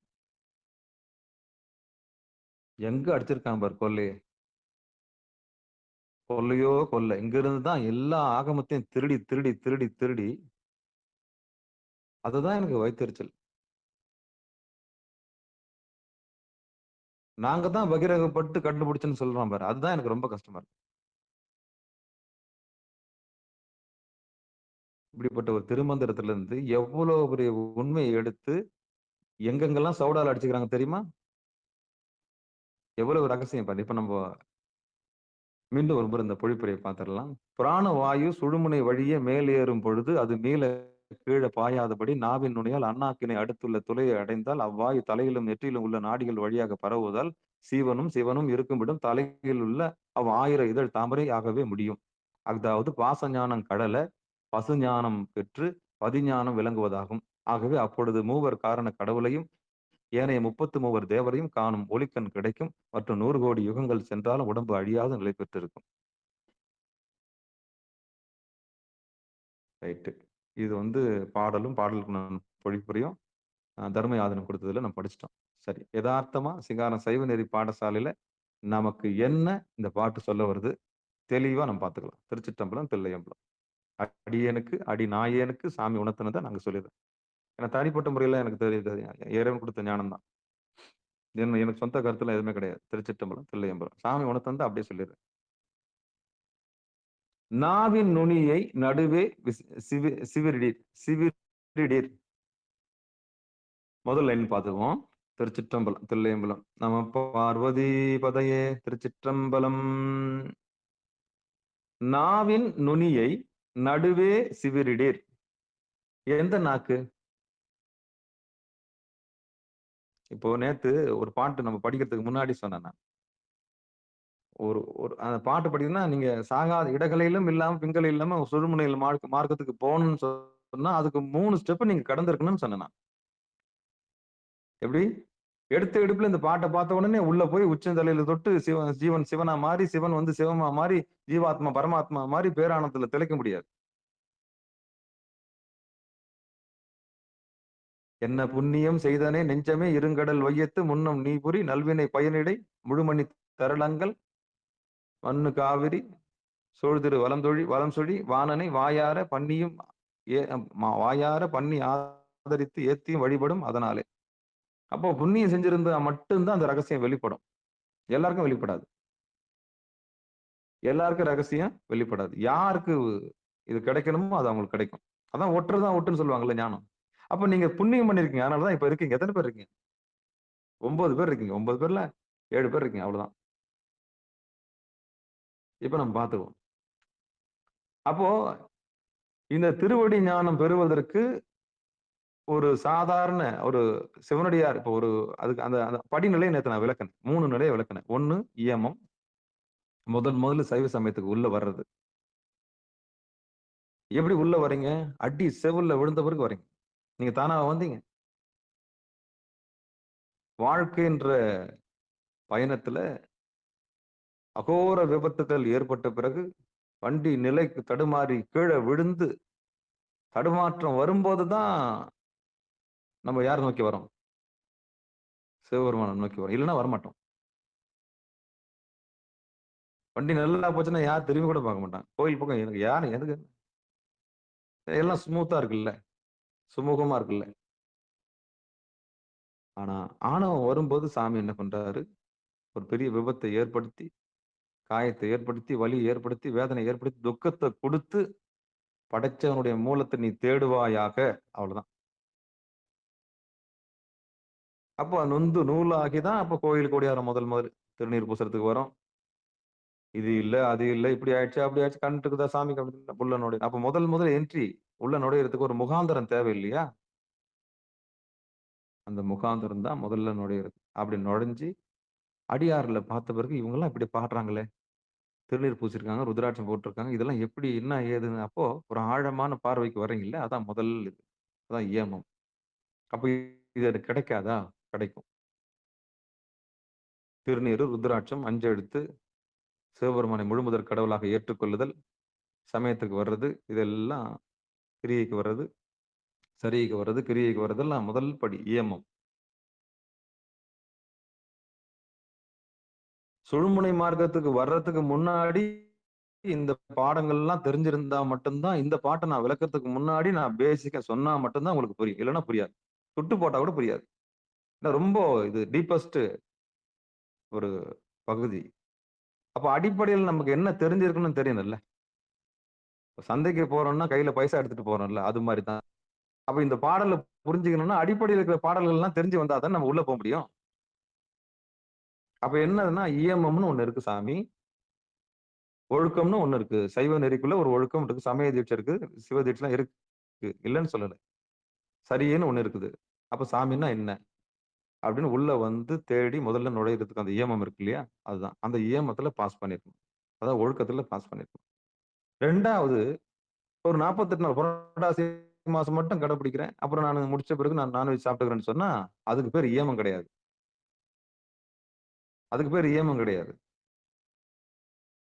ஒரு ஒழுக்கத்தை நீ கையில எடுக்கிறேன்னு சொன்னா அது வாழ்நாள் முழுக்க இறைவன்கிட்ட ஒப்படைக்கணும். அப்பதான் அவனுடைய பலன் நம்ம அனுபவிக்க முடியும். அப்பதான் உணர்ந்து வர சொல்றேன். உன் நாக்குல எச்சி ஊறுதுன்னா தயவு செய்து நான்வெஜ் சாப்பிடுறத நிறுத்தாத. என்னைக்கு எச்சி ஊறுது நிக்கிறதோ அன்னைக்கு நீ ஸ்டாப் பண்ணிக்க. அது ஒரு உயிரு. ஐயோ! நம்ம தொடையில கிள்னா வலிக்குதுல்ல, துடிக்கிறோம்ல. அது மாரி நமக்கு சதப்பிண்டம் பார்த்து நம்ம போற்றி போற்றி பாதுகாக்கிறோம்ல. அந்த மாரி தானே எல்லா உயிருக்கும். அப்படின்ற நெனப்பு என்னைக்கு வருதோ அன்னைக்கு சைவத்துக்குள்ள வா. அன்னைக்கு உணவு நெறிக்குள்ள வா. அப்பதான் ஜீவகாருண்யம் கிடைக்கும். அப்பதான் வந்து எல்லா உயிரையும் நீ மதிக்க ஆரம்பிப்ப. அப்ப அந்த எச்சில் ஊறுறது நின்னு போயிடும். ஒரு மாரி கொமட்ட ஆரம்பிச்சுரும். வாந்தி வர ஆரம்பிச்சுரும். அன்னைக்கு தான் நீ வெற்றி பெற்றுட்ட. இயல்பாவே சாமி உன்னை பார்க்க பார்க்க சாமியோட அதான் அவன் அருளாலே அவன் தாள். சாமி பார்த்தா மட்டும் தான் இது நிகழும். யாருக்கெல்லாம் சிவபெருமானுடைய பார்வை பட்டுடுச்சோ, அவங்கலாம் வாந்தி வந்துரும். தன்னால கிட்ட போகவே மாட்டாங்க. கொமட்டும். ஐய்யய்யோ! எனக்கு வேணாம் சாமின்னு கத்துவாங்க, கதறுவாங்க. காரணம் என்ன? அது ஒரு காலம். மிருகமா இருந்தபோது சாப்பிட்டது ஒரு காலம். சாமியோட பார்வை பட்டதுக்கான அடையாளம் என்ன தெரியுமா? அந்த உயிர் கொலைய பார்த்து, அந்த பிணத்த பார்த்து. பாடி நம்மளது மட்டும் தான் பாடி இல்ல. சாவுக்கு போயிட்டு வந்தோம். தலைக்கு தண்ணி தெளிச்சுக்கிறேன்ல. வீட்டுக்குள்ளேயே பீஃப் எடுத்து வந்து வைக்கிறீங்களா அப்போ? எவ்வளவு பெரிய கொடுமை அது. அப்ப என்ன தெளிக்க போறீங்க? தண்ணி வெளிய வச்சு, தண்ணி தெளிச்ச பிறகு தான் உள்ள போறது. அட பாவிங்களா! அவ்வளவு பெரிய பாடி உள்ள வருது. அப்போ அது தீட்டு இல்லையா? கொஞ்சமாவது வெக்கமா இல்ல உங்களுக்கு? சாவுக்கு போயிட்டு வந்தேன்னு சொல்றீங்கல்ல. அப்போ இது பாடின்னா அதுவும் பாடி தானே? அப்போ அத ஃபீல் பண்ணி என்னைக்கு அந்த உயிர் இறக்கம் வருதோ, அன்னைக்கு நீங்க வெற்றி பெறுறீங்க. அன்னைக்கு தான் சிவபெருமான் உள்ள இறங்குறாரு. அன்னைக்கு தான் எல்லா உயிரையும் சமமா பார்ப்பீங்க. மதிக்க ஆரம்பிச்சுருவீங்க. எல்லா உயிரையும் சமம். அப்ப அன்பு மேலோங்கி அப்ப மிருக நிலையில இருக்கிற வரைக்கும் செஞ்சு போடலாம். எல்லாருக்கும் செஞ்சு போடுங்க. வேற அது மத்தவங்களுடைய இன்டர்பர்சனல் தலையிடக்கூடாது. ஏன்னா நம்மள ஆட்கொண்டாருன்னா, அவங்கள ஆட்கொள்ளணும்ல. நமக்கு ஞானத்த குடுத்தாரு சாமி. இங்க பாரு எல்லா உயிரும் நான் தான். போ. அப்படின்னு பயம் வந்துருச்சு நமக்கு. எந்த உயிரும் நம்ம மதிக்க ஆரம்பிச்சுட்டோம். சாமி தான் எல்லாமே. தீர்ந்து போச்சு. அது எல்லாருக்கும் வராதுல்ல. அப்போ இது முதல்ல இயமத்துல இது நடக்கும். அதுக்கப்புறம் நியமம். அது தொடர்ந்து கடைபிடிக்கிறது. ஒரு கொள்கைக்கு வந்துட்டீங்கன்னா, தொடர்ந்து கடைபிடிக்கிறீங்க. அப்போ சாமி அதுல சோதிப்பார். நியமத்துல என்ன பண்ணுவாரு? சோதிப்பார். நீ இருக்கியா? உனக்கு பேரின்பத்த தர்றதுக்கு முன்ன சிற்றின்பத்துல ஒரு ஒரு சின்ன விளையாட்டு அவ்வளவுதான். ஒரு தடுமாற்றம். ஒரு தடுமாற்றம். எந்த பொருள் வேணான்னு சொல்றோமோ, அந்த பொருள் தான் நமக்கு என்ன பண்ணும்? கிடைக்கும். நான்வெஜ் வேணான்னு சொன்னீங்கன்னா, அப்பதான் ஊட்டி ஊட்டி விடுறதுக்கு ஆள் வரும். அதுதான் இயல்பு. அப்பதான் கண்ணு முன்னாடி எல்லாம் வந்து நிக்கும். அப்போ ஏமத்துல ஜெயிச்சு, நியமத்துல ஜெயிச்சு, அதுக்கப்புறம் ஆசனத்துல உட்காரக்கூடிய ஆற்றல் நமக்கு கிடைக்கும். அப்பதான் உட்காருவீங்க. கையும் காலும் வச்சு உட்கார்றது 3வது நிலைமை. ஃபர்ஸ்ட் ஸ்டேஜ் ஏமம், செகண்ட் ஸ்டேஜ் நியமம், 3 ஸ்டேஜ் ஆசனம். அப்ப கையடங்கி, காலடங்கி இந்த 2 ஸ்டேஜ்லயே நீங்க உலகெல்லாம் போய் சுத்திட்டு வந்துருவீங்க. இந்த கோயிலுக்கு, அந்த கோயிலுக்கு போறது, அந்த கோயிலுக்கு போறது. அங்க போலியாடி, திருவாரூருக்கு எங்க போற? இந்த வருஷம் தேருக்கு எங்க போற? இதெல்லாம் பார்த்து ஓஞ்சு ஒரு இடத்துல உட்கார்றதுக்கு முடிவு பண்றீங்களா? அதுக்கு பேர் ஆசனம். எப்ப போனாலும் அதுதான் நடக்க போகுது. அறிவு வந்துருச்சு, ஞானம் வந்துருச்சு. எப்ப போனாலும் இதான் நடக்க போகுது. அப்ப சாமி இங்கிருந்து பார்க்கலாம். அப்ப 3வது ஸ்டேஜ்ல ஒரு ஆசனத்துல உட்கார்ந்து, இருந்தாலும் சரியை விடக்கூடாது, கிரியை விடக்கூடாது, கோயிலுக்கு போறத விடக்கூடாது. ஏன்னா நம்ம குழந்தைக்கு சொல்லி தரணும்ல. சந்ததிக்கு வாழ்ந்து காமிக்கணும்ல. என்னதான் ஞானம் அடைஞ்சாலும், என்னதான் நம்ம பிஹெச்டி படிச்சாலும், 1வது, 2வது படிச்ச ஸ்கூல்ல உடனே அழிச்சிட முடியுமா? அவங்களும் வாத்தியார் தான். அவங்கள வேணான்னு சொல்ல முடியுமா? நாம பிஹெச்டி படிச்சோம்ன்னு சொல்லிட்டு எலிமெண்டரி ஸ்கூல் வேணான்னு சொல்ல முடியுமா? அது மாரி தான் கோயில்கள் எல்லாமே. என்னதான் ஞானம் அடைஞ்சாலும், நாம பாடசாலையிலேருந்து வந்து அந்த பாடசாலை என்ன பண்ணக்கூடாது? உடனே விட்டுட்டு போயிடக்கூடாது. அப்ப நம்மள போல ஞானம் அடைய தேடி வராங்கல்ல, அவங்களுக்கு அந்த பாடசாலை வேணும் இல்லையா? அது போல தான். அப்போ இந்த இயமம் அதுல பாஸ் பண்ணி, அதுக்கப்புறம் நியமத்துல பாஸ் பண்ணி, அப்புறம் ஆசனத்துல உட்கார்ந்த பிறகு, அதுக்கப்புறம் பிராணாயாமம் கிடைக்குது. அதுக்கப்புறம் தான் வந்து போறது இறைவன்ற அறிவு நமக்கு வருது. அப்பாடி! அப்ப நம்மளுக்குள்ள வந்து போறது இறைவன் தானா? அப்படின்ற தெளிவு வந்துருது. தெளிவு வந்த பிறகு பிராணாயாமத்த கையில எடுக்குறீங்க. அப்ப ஏமத்துக்கு ஒரு குரு வராரு, நியமத்துக்கு ஒரு குரு வராரு, ஆசனத்துக்கு ஒரு குரு வராரு, அப்ப பிராணாயாமத்துக்கு ஒரு குரு வராரு, வருவாரு. எல்லாம் ஒரே ஆளா கூட வருவாரு. வந்து அந்தந்த மயக்கத்த தீர்த்து வச்சுட்டு போயின்னே இருப்பாரு. அவ்வளவுதான். பிராணாயாமத்த சொல்லிக் குடுத்துருவாரு. அப்புறம் பிரத்யாகாரம். அப்ப எத்தன நிலைமை பாருங்களேன். இயமம், நியமம், ஆசனம், பிராணாயாமம், பிரத்யாகாரம். இந்த பிரத்யாகாரம்ன்ற ஸ்டேஜ்ல தான் இந்த பாட்ட நம்ம கத்துக்க முடியும். அப்போ ஒரு பாட்ட கத்துக்கிறதுக்கு எந்தெந்த ஸ்டேஜ் தேவைப்படுது பாருங்களேன். நீங்க எந்த நிலையில இருந்து அந்த பாட்டு உங்களுக்கு புரியும்னு சொன்னா, இயமத்துல இருக்கணும் ஃபர்ஸ்ட்டு. 2வது நியமத்துல இருக்கணும். 3வது ஆசனத்துல இருக்கணும். 4வது பிராணாயாமம் உங்களுக்கு தெரிஞ்சிருக்கணும். 5வது மூச்ச சாப்பிடக்கூடிய கலை உங்களுக்கு தெரிஞ்சிருக்கணும். அப்படி மூச்ச சாப்பிடக்கூடிய கலை உங்களுக்கு தெரிஞ்சதுன்னா, இந்த பாட்டு உங்களுக்கு புரியும். இல்லன்னா கண்ண கட்டி காட்டுல விட்ட மாரி இருக்கும். கண்ண கட்டி காட்டுல விட்ட மாரி இருக்கும். ஏன்னா அனுபவத்துக்கு வரணும் இல்லையா? அப்பதான் புரிய வைக்க முடியும் நானு. அப்ப இந்த ஸ்டேஜ் எந்த ஸ்டேஜ குறிக்குதுன்னா, ஆசனத்த கடந்து பிராணாயாமம் முறையா வாங்கி, அந்த பயிற்சிய மேலும் கீழும் பண்ணக்கூடிய அந்த பிரத்யாகாரன்னு, அந்த மூச்சையே சாப்பிடக்கூடிய ஆற்றல் மேலயும் கீழயும் பண்ணி அந்த பயிற்சி செய்றாங்க இல்லையா? அவங்களுக்கு தான் இந்த பாட்டு. அப்ப இந்த ஸ்டேஜ் நாங்க எப்பய்யா தொடர்றது? வாங்க முறையா வாங்க. இயமத்துக்கு வாங்க, நியமத்துக்கு வாங்க, ஆசனத்துக்கு வாங்க, பிராணாயாமம் சொல்லி தர்றதுக்கு ஆள் இருக்குது வாங்க, பிரத்யாகாரம் பண்றதுக்கு ஆள் இருக்குது வாங்க. எல்லாமே பயிற்சி தான். முறையா போலாம். எடுத்த உடனே டக்குனு மேல வர முடியாது. எடுத்த உடனே வர முடியாது. ஐயோ! அத படிக்காம வந்துட்டனே, இத படிக்காம வந்துட்டனே, இது தெரியாம போச்சு. அது அந்த புலம்பலே இருக்கக்கூடாது. அந்த அகாரத்திலிருந்து தான் வரணும். ஆ, இ, ஈ, உ, ஏ, ஐ, ஔன்ற மாரி தான் வரணும். எடுத்த உடனே அக்குக்கு வந்துரக்கூடாது. அக்குன்றது சுழுமுனை. அக்குன்றது சுழுமுனை. ஆயுத எழுத்துன்னு சொல்றோம் இல்லையா? ஆயுத எழுத்து என்ன தெரியுமா? நல்லா பாருங்க ஆயுத எழுத்து. எத்தன பேருக்கு ஆயுத எழுத்து தெரியும்? 3 புள்ளி இருக்கும். கீழ 2 புள்ளி இருக்கும். மேல 1 புள்ளி இருக்கும். அது என்னது அது? அது என்னது? அதான் சுழுமுனை. அதுல வலது கண்ணு, கீழ இருக்கிறது இடது கண்ணு. இடது கண்ணும், வலது கண்ணும் சேர்ந்து 3வது கண்ண பார்க்கணுன்றது தான் ஆயுத எழுத்து. அப்போ நம்ம உடம்பு ஆயுதமா நம்ம உடம்புல ஒரு ஆயுதம் எங்க இருக்குன்னா, அங்க தான் இருக்கு. அப்ப யார் ஒருத்தர் அகார, உகாரம், மகாரங்கள்லாம் கடந்து உயிரெழுத்த கற்று உயிரெழுத்த படிச்சு முடிச்சாங்களோ, அவங்க கடைசியில எங்க வந்து நிக்கணும்? ஆயுத எழுத்துல தான் வந்து நிக்கணும். அதான் தமிழ் படிச்சாலே ஞானம்னு சொன்னது தான் அடையாளம். தமிழே ஞானம் தான். தமிழே ஞானம் தான். அப்ப ஆயுத எழுத்தினுடைய அர்த்தம் இன்னைக்கு வரலும் எனக்கு தெரியாதுங்க ஐயான்னு சொல்றேன். அப்புறம் பேசுங்க. நான் சொல்றேன். எதுக்கு ஆயுத எழுத்து தெரியுமா அது? நம்மள பாதுகாக்கிறதுனால அதுக்கு ஆயுத எழுத்துன்னு பேரு. கேடயன்னு பேரு அந்த எழுத்துக்கு. வலது கண்ணையும், இடது கண்ணையும் கொண்டு போய் திருவடியில நிறுத்தி எவன் ஒருத்தன் ஆடாம, அசையாம நிறுத்துறானோ அவன ஒண்ணும் பண்ண முடியாது. அவ்வளவுதான். அவள ஒண்ணும் பண்ண முடியாது. அவ்வளவுதான்.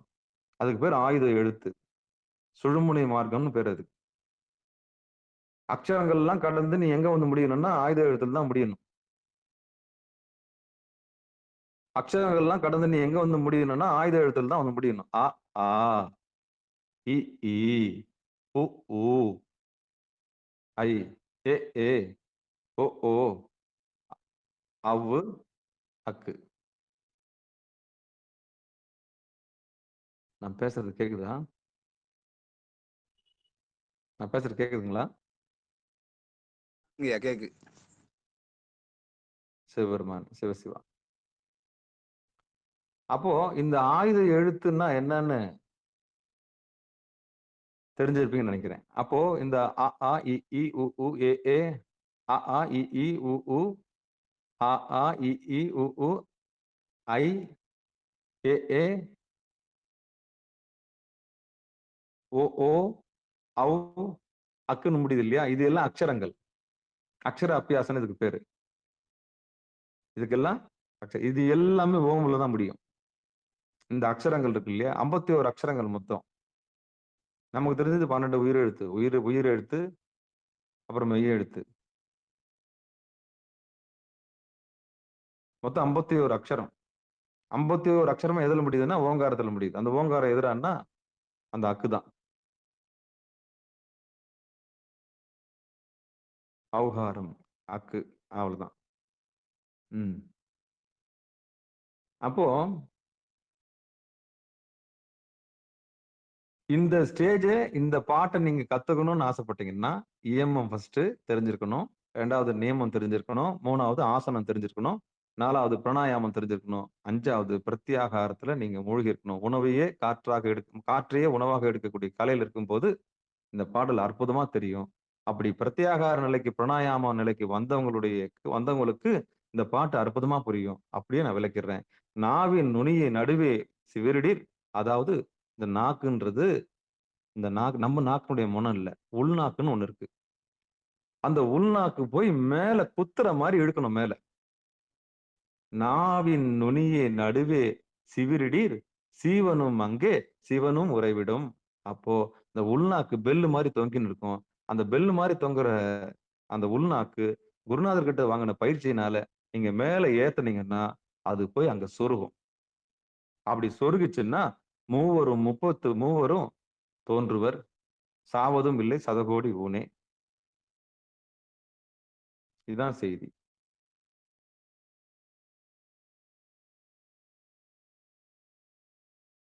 இதான் செய்தி.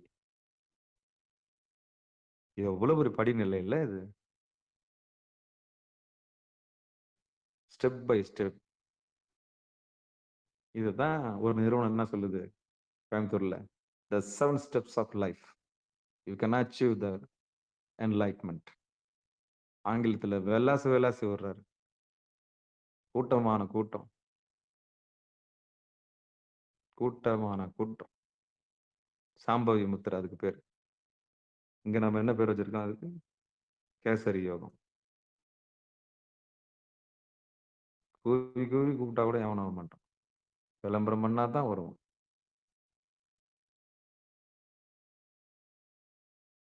விளம்பரம் தான் ஜெயிக்குது இல்ல? அப்ப இதுக்கு என்ன முத்திரை பேரு? கேசரி முத்திரை. அப்போ பிராணாயாமத்துக்கு வந்தவங்களுக்கு மட்டும்தான் இந்த பாட்டு புரியும். எப்படின்னா, ஒரு சாகாத கலையை நேத்து சொன்னாரு. இன்னைக்கும் சாகாம இருக்கு. கல்பகோடி வருஷம் சாகாம இருக்கிற அந்த வழியை சொல்லியிருக்காரு. ஆமா. அப்ப நம்ம என்ன பண்ணணும்? இத முறையா கத்துக்கணும். முயற்சியாவது பண்ணணும். சாமி, இத நாங்க அந்த ஸ்டேஜ்க்கு வர்றதுக்கு என்ன அப்ப ஏமத்துல இருக்குமா? நம்ம நியமத்துல இருக்கிறோமா? இல்ல ஆசனத்துக்கு வந்தோமா? நம்ம என்ன ஸ்டேஜ்ல தான் இருக்கோம் முதல்ல? சொல்லுங்க பாப்போம். நம்மள நாமளே படம் போட்டு பார்த்துக்கலாமே. கண்ணாடியில நம்ம பார்க்குறோம்ல. கண்ணாடியில உங்கள பார்த்து கேட்டுங்க. "ஏன்டி நீ எங்க இருக்கிற இப்போ? ஏன்டா நீ எங்க இருக்கிற இப்போ? எந்த ஸ்டேஜ்ல இருக்க? ஏமத்துல இருக்கிறியா? சைவ சமயத்துக்குள்ள வந்துட்டியா? சிவபெருமான முழு முதற் கடவுளாக ஏத்துக்கினியா? திருநீர் பூசுறியா? ருத்ராட்சம் போட்டுக்கிட்டியா? 5 எழுத்து சொல்றியா? இல்ல உடம்பால தொண்டு செய்றியா? உழவார பணி செய்றியா? எந்த ஸ்டேஜ்ல இருக்கிற? முதல் ஸ்டேஜ். அப்ப நம்மள நாமளே படம் போட்டு பார்த்தோம். ஃபர்ஸ்ட் ஸ்டேஜ் ஏமம். அப்ப முதல் உள்ளுக்குள்ள வந்து சாமிக்குள்ள நுழையிறது. அப்ப ஏமத்துக்கு வந்த பிறகு இந்த நான்வெஜ் எல்லாம் போச்சுன்னா, அப்புறம் நேமம் ஒழுக்கமாயிடும். அப்ப தொடர்ந்து கடைபிடிக்கும்போது ஆசனம் கட்டாயமா உங்கள தேடி வரும். அப்பதான் முதல் உட்காருறீங்க நீங்க. தியானத்தினுடைய இன்பத்த நுகர போறீங்க. இந்த பேரின்ப ஆற்றல நுகர்றதுக்கு ஃபர்ஸ்ட் ஸ்டெப் என்னன்னா, உட்கார்றது தான். ஆசனம் தான். நான் சொன்னது தான் திருப்பியும். இறைவனுக்குள்ள தான் நம்ப இருக்கிறோம். நம்ம தான் இறைவன தேடிட்டு இருக்கிறோம். ஆனா குருநாதர் வந்தா, நீ இறைவனுக்குள்ள தான் இருக்கிறேன்னு சொல்லு. அதாவது கடலுக்குள்ள இருக்க மீன் தான். திருப்பி எல்லா ஞானிகளும் சொன்னது தான். ஆமா. சிவபெருமானே, சிவா திருச்சிற்றம்பலம். அப்போ இந்த ஆசனத்துக்கு வந்த பிறகு தான் மூச்ச சாப்பிடுற கலை நமக்கு கிடைக்கும். அப்போ எவ்வளவு பெரிய ஸ்டேஜ்ல அப்ப நம்மள நாமளே புடம் போட்டு பார்த்துக்கணும். நம்ம எங்க இருக்கிறோம்? குறைஞ்சபட்சம் ஏமத்துல இருக்கிறோமா? ரைட்டு. அப்புறம் ஒரு ஒழுக்கத்துக்கு வந்துட்டோம். அப்பா நான்வெஜ்லாம் சாப்பிடல சாமியோட சிவனடியாரா மாறிட்டோம். அப்ப சிவனடியாரா மாறதுக்கு 2 விஷயம். இதெல்லாம் வந்து சின்னங்கள், புறச்சின்னங்கள். வெளியில இருக்க தோற்றங்கள். ஆமா. கோயிலுக்கு ஓடுறது, விரதம் இருக்கிறது, பார்க்கறது, தொண்டு செய்யறது, உழவார பணி செய்யறது, சாப்பாடு போடுறது, எச்சல எடுக்கிறது, சாப்பாடு அந்த அதெல்லாம் குப்பையெல்லாம் பெருக்குறது, உழவார பணி செய்யறது, தொண்டு செய்யறது, இதெல்லாம் சரியில்ல வந்துரும். பூ கட்டுறது, ஐயருக்கு உதவி பண்றது, தண்ணி எடுத்து குடுக்குறது, அப்புறம் காசு அனுப்பி வைக்கிறது. இந்த தொண்டுலாம் என்னன்னா புறத்தொண்டு. இதுக்கு பேர் என்னது? புறத்தொண்டு. இது சரியை. இதுக்கு பேர் என்னது? சரியை. என்னால வர முடியலங்க. இந்தாங்க காசாவது வச்சுக்கங்க. இளநீர் வாங்கிக்கங்க. சாமி பண்ணுங்க. அப்படி சொன்னா முடிஞ்சு போச்சு. இதெல்லாம் புறத்தொண்டு. அந்த அடியாருக்கு சாப்பாடு போட்டுன்னு பண்ணி விட்டுட்டீங்கன்னா, அது புறத்தொண்டு. சரியை. இது உடம்பால செய்றது. பேர் என்னது? சரியை. அப்புறம் மனதால. ஏன் நம்ப அங்க கோயில் ஏன் நான் சாமி தொட்டு பூஜை பண்ணக்கூடாது? அது கிரியை. நீங்க ஒரு லிங்கம் வாங்கி வச்சு, அத கூடயே வச்சிருந்து, அதுக்கு தண்ணி ஊத்திட்டு தான் சாப்பிடுவேன். அதுக்கு சாப்பாடு போட்டு தான் சாப்பிடுவேன். அது இல்லாம நான் இல்ல. எங்க போனாலும் சாமிய தொட்டுட்டு தான் சாப்பிடுவேன். அப்படின்னு ஒரு வழக்கத்த கொண்டாண்டீங்கன்னா, அதுக்கு பேர் கிரியை. முதல்ல உடம்பால ஓடுனது. 2வது நீங்களே தொட்டு பூஜை பண்றதுக்கு பேர் கிரியை. அது ஒரு ஆசான் மூலியமா கிடைச்சு, அது ஒரு பூஜை பண்ணி, அது தொட்டு தான் அதுக்கப்புறம் சாமி உங்களுக்கு அறிமுகப்படுத்தி வச்சுர்றார்ல. போதும் ஓடி, ஓடி நீ பார்த்தது போதும். நீ சாமி தொட்டு பூஜை பண்ணணும்னு சொல்லிட்டு 2வது ஸ்டேஜ் கிடைக்கும். அந்த ஸ்டேஜ்ல நீங்க என்ன பண்ணுவீங்க? வீட்டுக்குள்ள வச்சு நீங்க தண்ணி ஊத்துன்னு ஊத்துவீங்க. இறைவனுக்கும் உங்களுக்கும் ஏஜென்ட் இருக்கக்கூடாதுல்ல. அவ்வளவுதான். எங்க அப்பாவ நான் தொட்டுக்கிறேன். என் அப்பன் எல்லாருக்கும் தான் ஈசன். ஒரு சவுடால வைராக்கியமா என்ன பண்ணீங்க? பூ பறிச்சு தண்ணி ஊத்தி வச்சுட்டு தான் 2வது சாப்பாடே. இது ஒரு நெறி. இது கிரியைன்னு பேரு. அப்ப முதல்ல ஓடுனீங்க. ஓடி போய் உருவம் பார்த்தீங்க. ஓடினேன் ஓடிச் சென்று உருவம் காண்டலும் நாடினேன் நாடிட்டு நமச்சிவாயவே. முதல்ல உருவத்த பார்க்க ஓடுனீங்க. அதுக்கப்புறம் சாமிய தொடணும்னு ஆசை வந்துருச்சு. 2வது ஸ்டேஜ்க்கு வந்துட்டீங்க. முதல்லன்றது சமய தீட்சை. 2வது வந்துட்டுன்னா அதுக்கு சிவதீட்சை. இது ஒரு ஸ்டேஜ். ஒவ்வொரு உயிரும் அடையக்கூடிய ஸ்டேஜ். அப்புறம் சாமி தொட்டு பூஜை பண்ணி என்ன பண்றீங்க? அடுத்த நிலை ஓங்காரத்த உணர ஆரம்பிக்குங்க. அப்ப நீங்க உட்கார்றீங்க. அப்ப செய்றவனும் பூஜை செய்றவனும், பூஜை ஏத்துக்கிறவனும் 2 பேரும் ஒண்ணா ஆயிடுறீங்க. அதுக்கு பேரு ஓங்காரம்னு பேரு. அப்போ ஓங்காரத்த உணர ஆரம்பிக்கும். அதான் ஆசனம். பூஜை சின்னது. முதல்ல பூஜை பெருசா இருக்கும். அப்புறம் பூஜை சுருங்கின்னா ஆசனம் பெருசாயிடும். ஆசனம்னா தவம் பெருசாயிடும். பூஜை சின்னதாயிடும். அப்ப ஆசனம் வலுக்கும்போது 3வது ஸ்டேஜ்க்கு போயிடுங்க. அப்போ சரியை, கிரியை, யோகத்துக்கு வரீங்க. யோகம்ன்றது ஆசனம். இதுதான் படிநிலை. அப்ப பூஜை பண்ணி இறைவன தொட்டு உங்களுக்கு ஒரு பெரிய நிறைவு ஏற்பட்டு, ஓங்காரத்த உணர ஆரம்பிச்சு உட்கார ஆரம்பிச்சுருவீங்க. அப்ப இம்முன்ற சத்தம் கேட்கும். என்ன சத்தம் கேட்கும்? ஓம்ன்ற சத்தம் கேட்கும். அப்ப அதுல மூழ்கி ஆனந்தமா சாமி என்ன பண்ணுவீங்க? லயிக்க ஆரம்பிச்சுருவீங்க. அதான் ஆசனம். அப்ப ஆசனம் கிடைச்ச பிறகு உங்களுக்கு 2வது கிடைக்க வேண்டியது, நான் உனக்கு மூச்சா தான் இருக்கிறேன்னு சொல்லிட்டு பிராணாயாமம் கிடைக்கும். இது 4வது ஸ்டேஜ். அப்ப இயமம், நியமம், ஆசனம், பிராணாயாமம். அப்ப பிராணாயாமத்த வித்தைய வாங்குறீங்க. ஒருத்தர்கிட்ட இருந்து குருநாதர் கிட்ட இருந்து வாங்குறீங்க. குருநாதருடைய பெரும் கருணையினாலே உங்களுக்கு பிராணாயாமம் கிடைக்குது. அந்த மூச்சு பயிற்சி கிடைச்ச உடனே, மூச்ச சாப்பிடக்கூடிய வித்தைய நீங்க செய்றீங்கல்ல, அதுக்கு பேர் பிரத்யாகாரம். அந்த ஸ்டேஜ்ல தான் இந்த பாட்டு புரியும். இப்ப நான் பாடிடுறேன். சொல்லிடுறேன். நாவின் நுனியை நடுவே சிவிரிடில் ஏன்னா உபதேசம் வாங்குனவங்களுக்கு இது புரியும். உபதேசம் வாங்காதவங்க இத முயற்சி பண்ணக்கூடாது. நாவின் நுனியை நடுவே சிவிரிடில் சீவனும் அங்கே சிவனும் உறைவிடும் மூவரும் 33 தோன்றுவர் சாவதுமில்லை சதகோடி ஒண்ணே. அப்ப குருநாதர்கிட்ட உபதேசம் வாங்குனவங்க, இந்த மூக்கு வழியா சுவாசம் பண்றது தடப்பட்டு போய், கண்ணு 2ம் போய் புருவ நடுவுல நின்னு, இதுவரைக்கும் காளமாடு மாரி வெளிய அலைஞ்சிருந்த மனசு, அழகா பொட்டி பாம்பு மாரி மூக்குத்துன மாடு மாரி வந்து எங்க நிக்கும்? அதுக்கு பேர் நந்தின்னு பேரு. அடங்குன மாடு தான் நந்தி. அடங்காத மாடு நந்தி ஆவாது. அடங்காத மாடு பிறவிக்கு போயிடும். அது மதுல சுத்தி வருமே தவிர உள்ள வராது. கோயில் வாசலோட வராது. அது திமிரு எடுத்து போய், தனவு எடுத்து போய் உலாத்தும் அவ்வளவுதான். அது எது வரைக்கும்னா, ரத்தத்தோர் இருக்க வரைக்கும். விந்தும் சுரோனிதம் இருக்கிற வரைக்கும் அது விளையாட்டு முடிஞ்சு போச்சு. ஏன்னா அது பிறவி முடிச்சிடும், தீர்ந்து போச்சு. இன்னொரு பிறவிக்கு போயிடும். ஆனா மூக்குத்துன மாடு அப்படி இல்ல. கட்டடிக்கு வந்துரும். ஆற்றல் வீணாவத தடுத்துன்னா மடைமாற்றம் செஞ்சு கரெக்ட்டா புறநூடல்ல வந்து நின்னுடும். அது கோயிலுக்குள்ள நுழைஞ்சிரும். இந்த உடம்புன்ற கோயிலுக்குள்ள நுழைஞ்சிரும். அப்போ மூக்குத்துன மாட்டுக்கும், மூக்குத்தாத மாட்டுக்கும் வித்தியாசம் இருக்கு. உபதேசம் வாங்குனவங்களுக்கும், உபதேசம் வாங்க நம்ம மூக்குத்துன மாடா, மூக்குத்தாத மாடா? இதுக்கு மேல நான் எப்படி விளக்குறது? சொல்லுங்க பார்க்கலாம். சக்தி வெளியே போதா, உள்ள வருதா? நம்முடைய ஆற்றல் வீணா போச்சுன்னா, அது மூக்குத்தாத மாடு. நம்முடைய ஆற்றல் ஒடுங்கி நின்னுச்சுன்னா, புருவநடுவுல நின்னு நீங்க சிவபெருமான தரிசனம் பண்ண வந்துட்டீங்கன்னா, நம்ம உடம்பு ஆலயம்னு தெரிஞ்சுக்கிட்டீங்கன்னா, அது மூக்குத்துன மாடு. அதான் அடங்கிய மன்னமே குரு.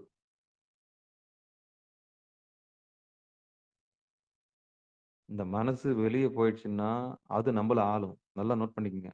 இந்த மனம் ரொம்ப தந்திரமானது. நீங்க மனசு பின்னாடி போனீங்கன்னா, அது உங்கள ஆட்டி, உங்கள சின்னாபின்னப்படுத்தி, அது இஷ்டம் போல மேய்ஞ்சு, உங்கள சுடுகாட்டுக்கு கொண்டு போயிடும். அது ஒரு விஷயம். அந்த மனசு நீங்க அதுக்கு ஒரு கடிவாளம் போட்டு, மூக்குத்தி இப்படி கொண்டாந்து நிறுத்துனீங்கன்னா, அது உங்களுக்கு என்ன பண்ணும்? ஏர் ஓட்டலாம், வண்டி ஓட்டலாம், சுமக்க வைக்கலாம். இப்படி நில்லுனா நிக்கும், போன்னா போகும். எப்படி உத்தேசம்? அது போன போக்குல போனீங்கன்னா, நம்மள கொண்டு போய் எங்க விடணுமோ விட்டு சில்லாவலி ஆக்கி, துக்க சாகரத்துல போய் விட்டுரும். எந்த சாகரத்துல? துக்க சாகரத்துல. அந்த மாட்டையே அதே மனச கொண்டாந்து பக்குவப்படுத்தி, அடங்குன மாடா மாத்திட்டீங்கன்னா, அந்த மனமே நம்மளுக்கு குருவா மாறிடும். அதுதான் நம்மளுக்கு கடைசியில வழிகாட்டி இறைவனுடைய திருவடியில சேர்க்கறதுக்கான வழி பண்ணிடும். அப்போ எல்லாருக்குமே ஒரே சக்தி தான். பக்கத்து வீட்டுக்காரர், அக்கத்து வீட்டுக்காரர் எல்லாருக்குமே இறைவன் ஒண்ணு தான். எங்க பிரியறான் தெரியுமா? மனசளவுல பிரியறான். அவ்வளவுதான். எல்லாருக்கும் உயிர் ஒண்ணு தான். ஆன்மா ஒண்ணு தான். கீழ இறங்கி வரும்போது மனமா பிரியுது. பேதம் வந்துருது. அப்படி பேதம் வந்த பிறகு உடம்பா பிரியிரும். ஆணு, பெண்ணு, அழியா பிரியிரும். அவ்வளவுதான். எல்லா உயிரும் ஒண்ணு தான். என்ன வீடு மாறி, மாறி இருக்கிறான் அவ்வளவுதான். ஒருத்தன் மாடி வீட்ல இருக்கிறான், ஒருத்தன் குடிசை வீட்ல இருக்கிறான் அவ்வளவுதான். நாய் அது வீட்ல இருக்கு. 4 கால் வீட்ல அது இருக்குது. மாடு 4 கால் வீட்ல இருக்குது. நம்ம 2 கால் வீட்ல இருக்கிறோம் அவ்வளவுதான். 2 காலி, 4 காலி அவ்வளவுதான் முடிஞ்சு போச்சு. அப்புறம் ஓடு காலி. எல்லா உயிரும் வீடு தான். எல்லா உயிர்களும் அது அது வீட்ல அது அது சௌகரியமா இருக்குது அவ்வளவுதான். எது வரைக்கும்னா உயிரா இருக்கு. இறைவனா இருக்கிற வரைக்கும் எதுவும் தெரியல. அப்புறம் உயிரா இருக்கிற வரைக்கும் எதுவும் தெரியாது. ஆனா நம்மளுக்கு மட்டும் தான் மனம்னு ஒண்ணு இருக்கு. அதுங்களும் நேரடி. மனம்ன்ற ஒரு சாப்டரே இடையில கிடையாது. மத்த உயிர்கள்லாம் என்ன கிடையாது? மனம்ன்ற சாப்டரே கிடையாது. சேவ் பண்ணி வைக்கிற விஷயமே கிடையாது. கவனம் உண்டு. எல்லாம் உண்டு. நமக்கு மட்டும் தான் மனம். மனம் படைச்சதால தான் நம்ம மனிதன். ரெக்கார்டிங் ஆப்ஷன் நமக்கு மட்டும் நெறைய உண்டு. ஓ! ஒரு 13 வருஷத்துக்கு முன்னாடி நீங்க இறங்கி வரும்போது நீங்க அங்க இருந்தீங்கல்ல? நீங்க தான அங்க கீழ எனக்கு பை வாங்கி குடுத்தீங்க. அப்படின்னு சொல்ற அளவுக்கு நமக்கு என்ன உண்டு? அதனால தான் மனம். Recording option. ஸோ அந்த மனச வெளிய விடாம உள்ள கொண்டு வந்து நிறுத்தி, அந்த மாட்ட உள்ள கொண்டு வந்து கட்டடியில நிறுத்திட்டோம்னா, அதான் வெற்றி. அப்படி நிறுத்துனவங்க தான் உபதேசம் வாங்குனவங்க. அந்த உபதேசம் வாங்குனவங்களுக்கு தான் இந்த பாட்டு. அப்ப நாங்க வரல சாமி நாளைலருந்து. ஏன்னா நாங்க என்ன உபதேசம் வாங்கணும் இந்த பாட்ட கேட்கறது அப்படின்னு நீங்க கோச்சிங்லாம் போயிடக்கூடாது. சரியா? அதுக்கான முயற்சி பண்ணணும். நம்ம ஏமத்துல இருக்கிறோமா, நேமத்துல இருக்கிறோமா, ஆசனத்துல இருக்கிறோமா, பிராணாயாமத்த வாங்கிட்டோமா, பிரத்யாகாரம் வந்துட்டோமா, இதெல்லாம் ஒரு ஸ்டேஜ். இதெல்லாம் ஒரு ஸ்டேஜ். ஞானம் அடையறதுக்கு, ஆன்மீகத்துல ஆன்மாவ தெரிஞ்சுக்கிறதுக்கு இதெல்லாம் ஒரு ஸ்டேஜ். இது ஒரு படிநிலை அவ்வளவுதான். நம்ம எந்த படிநிலை இருக்குன்னு நம்ம பார்க்க போறோம் அவ்வளவுதான். அப்பாடி! அவ்வளவுதானா? அப்ப நம்மள நாமளே பரிசோதனை பண்ணி, அப்ப இந்த ஸ்டேஜ்ல இருந்து அடுத்த ஸ்டேஜ்க்கு எப்படி போலாம்? ஒவ்வொருத்தரும் தனித்தனியா இருக்கும். எல்லாருக்கும் ஒரே ஸ்டேஜ் இருக்கும். இருக்காது. அவங்கவங்க உழைப்புக்கு ஏத்த மாரி மாறும். தேடலுக்கு ஏத்த மாரி மாறும். வலி, வேதனை எல்லாருக்கும் மாறும்ல.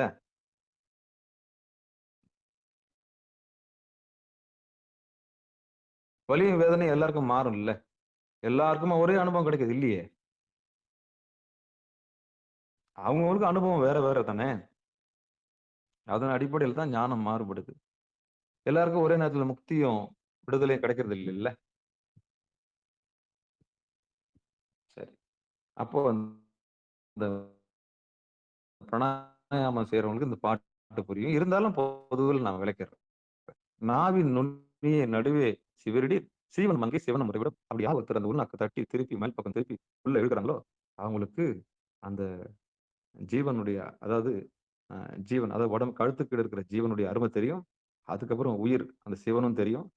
2ம் ஒரே இடம் தெரிஞ்ச பிறகு மூவரும் 33 தோன்றுவர் அப்படின்னா, அங்க எல்லாருக்கும் ஆர்டர் குடுக்குற ஒரு இடம் இருக்கு குரு நடுவுல. அங்கிருந்து தான் எல்லாத்தையும் ஏவல் பணி நடக்குது. ஏவல் பணின்னா, அங்கிருந்து தான் கட்டளை பிறக்குது. அதுக்கு பிட்ரூட்டி கிளாண்டுன்னு பேரு. பீனியல் கிளாண்டுன்றது நடுவுல இருக்குது. இந்த தலைமையகம் தலைமையகம் சென்ட்ரல் கவர்ன்மென்ட் வந்து பீனியல் கிளாண்டு. ஸ்டேட் கவர்ன்மென்ட் வந்து பிட்ரூட்டி கிளாண்ட். அதான் பூர்வ நடு. அங்கிருந்து உத்தரவு. எதுவரைக்கும் உத்தரவு போதும்? கீழ ஒரு சின்ன முள்ளு குத்துனோம்னா, அம்மான்னு கத்தணும்ல. அப்போ உச்சியிலிருந்து உள்ளங்கால் வரைக்கும் சூடு சொரண்டிருக்குதா இல்லையா? ஐயோ! முள்ளு குத்துருச்சுங்க, முள்ளு குத்துருச்சுங்க. அப்படின்னா அங்க வரைக்கும் வலிக்குதுல்ல. அப்ப மூளைக்கு தகவல் குடுத்து, அங்கிருந்து ஆர்டர் குடுத்து பாஸ் பண்ணி வர்றது எங்கிருந்து வருதுன்னா பெட்ரியோட்டிலிருந்து தான் வருது. அப்போ ஜீவனுடைய இருப்பிடம் அங்க தான் இருக்கு. என்னதான் கால்ல முள்ளு குத்துனாலும் தகவல் எங்க போகுது? கால்ல முள்ளு குத்துனாலும் தகவல் எங்க போகுதுங்க? மூளைக்கு தானே போகுது முதல்ல. அப்ப ஹெட் ஆஃப் த டிபார்ட்மெண்ட் அங்க தானே இருக்குது. அங்க கைலாயமே அதிரி போதே! முள்ளு குத்துன உடனே. அப்பா! ஐயோ சாமி! சின்ன முள்ளு தான். அப்ப உச்சியிலிருந்து உள்ளங்கால் வரைக்கும் யார் வியாபிச்சிருக்குது? சாமி. அதான் சாமிக்கு சர்வ வியாபின்னு பேரு. இந்த உடம்புக்குள்ள எல்லா இடத்துலயும் நுணுகி பாயறதுனால சாமிக்கு சர்வ வியாபின்னு பேரு. எந்த இடத்துலயும் ஜீவன் உண்டு. என் உயிரே போற மாரி இருக்குதுங்க. எங்க? சொல்றாங்களா இல்லையா? கட்டை விரல இடிச்சுக்கின அதாவது சுண்டு விரல இடிச்சுக்கின பிறகு சொல்றாங்களா? அப்பா என் உயிர் போற மாரி வலிக்குது. என் உயிர் போற மாரி வலிக்குதுன்னா, அப்ப உயிர் எங்க இருக்குது? சுண்டு விரல்ல இருந்து தலை வரைக்கும் இருக்குது. அப்போ உயிர் எங்க பரவி இருக்குது? உடம்பு ஃபுல்லா பரவி இருக்குது. என் வலி, வேதனை தாங்க முடியலங்க ஐயா! அப்படின்னா உயிர் எங்க இருக்குன்னா அங்க இருக்குது. அப்ப வியாபிச்சிருக்கிறது யாரு? ஜீவன். அப்ப இங்க தான் உயிர் இருக்குன்னு சொல்ல முடியுமா? சொல்ல முடியலையே! அப்போ இந்த நகை கண்ணுல அடிபட்ட பிறகு, அப்போ 3 நாள் அவன் படாத பாடு படும்போது தெரியுதுல்ல. நடக்க முடியலையே அப்பா! சாமி! அப்படின்னுல்ல. அப்போ அதுவரைக்கும் எங்க இருக்கு? ஜீவன் இருக்கு. என் பிராணனே போற மாரி இருக்குங்க அப்படின்னு சொல்றோம்ல. அப்ப சிவபெருமான் எது வரைக்கும் இருக்காரு? உச்சியிலிருந்து உள்ளங்கால் வரலும் வியாபிச்சிருக்கிறார். அவர் ஒடுங்கி இருக்கிற இடம் வெற்றி. அதான் புருவ நடு. உத்தரவு பீனியல் கிளாண்ட். அதான் 1000 இதழ். அதான் சொல்றாங்க பாரு. மூவரும் 33 தோன்றுவர். சாவதுமில்லை சதகோடி ஊனே. ஆகவே அப்பொழுது மூவருக்கான கடவுளரின் ஏனைய 33 தேவரையும் காண ஒளிக்கண் கிடைக்கும். 100 கோடி யுகங்கள் சென்றாலும் உடம்பு அழியாது நிலை பெற்று இருக்கும். யார் ஒருவர் அங்க ஆடாம அசையாம அந்த இடத்துல ஏத்தி நிறுத்துறாங்களோ, அவங்களுக்கு வித்தை எல்லாம் கிடைச்சிரும். உடம்ப சுருக்கிடுவாங்க. கடைசியில இன்னொருத்தருக்கு பாரமா இருக்க மாட்டாங்க. இந்த மயில் வந்து கடைசி காலத்துல தன்னை காமிச்சுக்காதுல்ல, அது மாரி.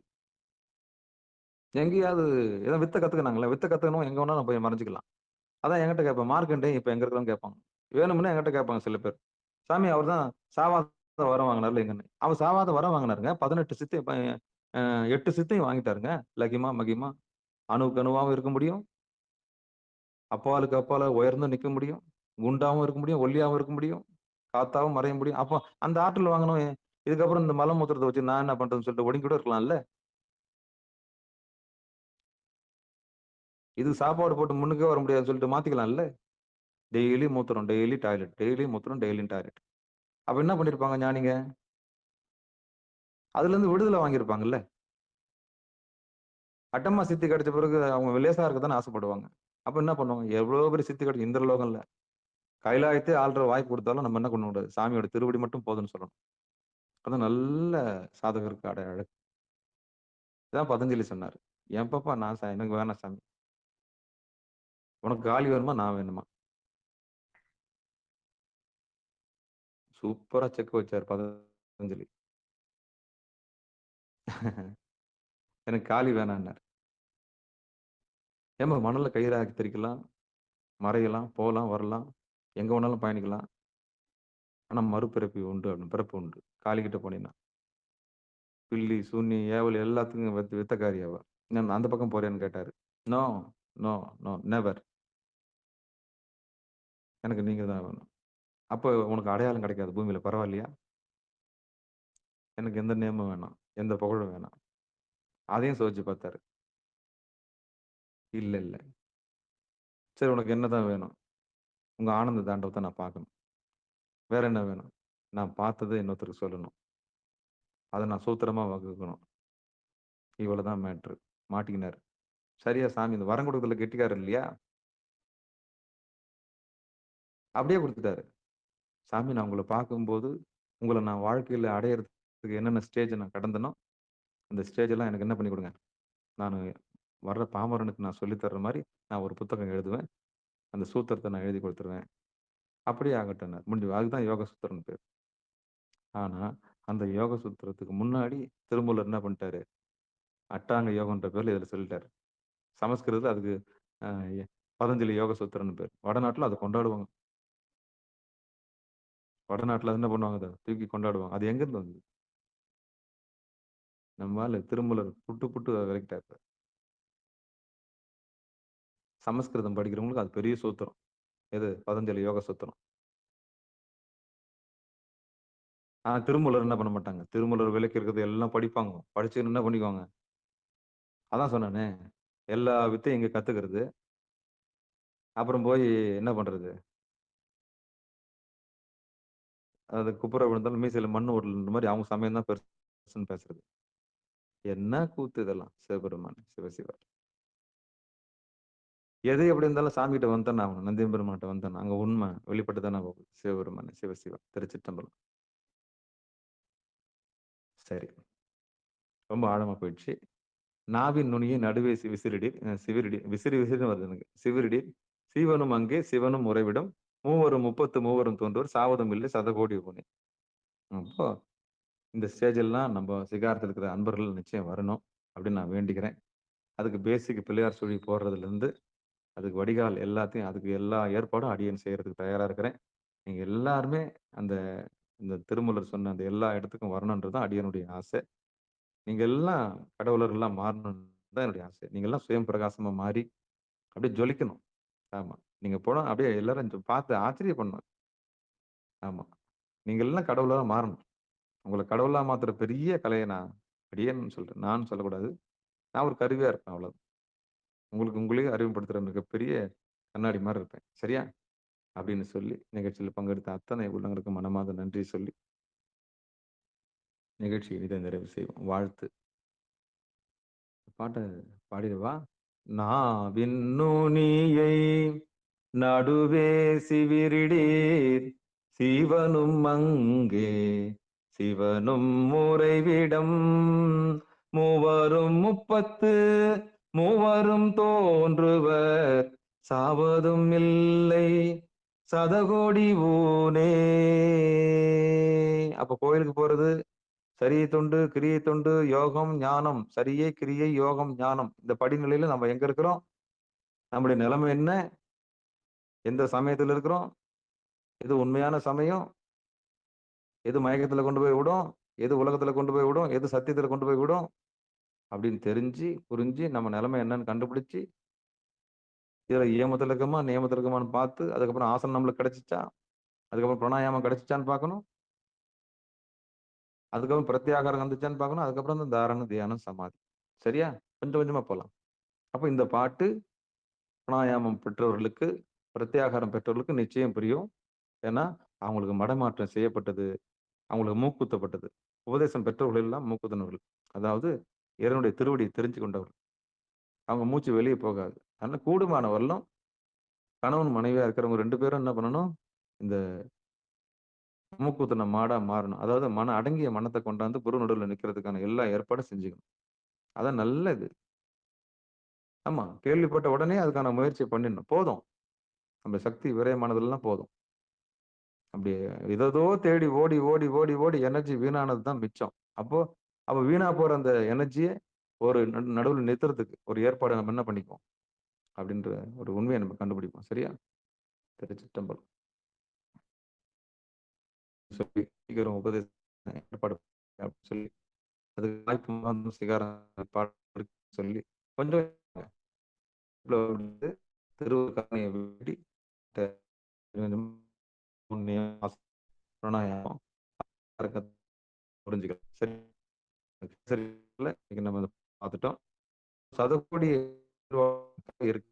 இந்த கலை உடம்பு சரி. வாய் பாட்டு மட்டும்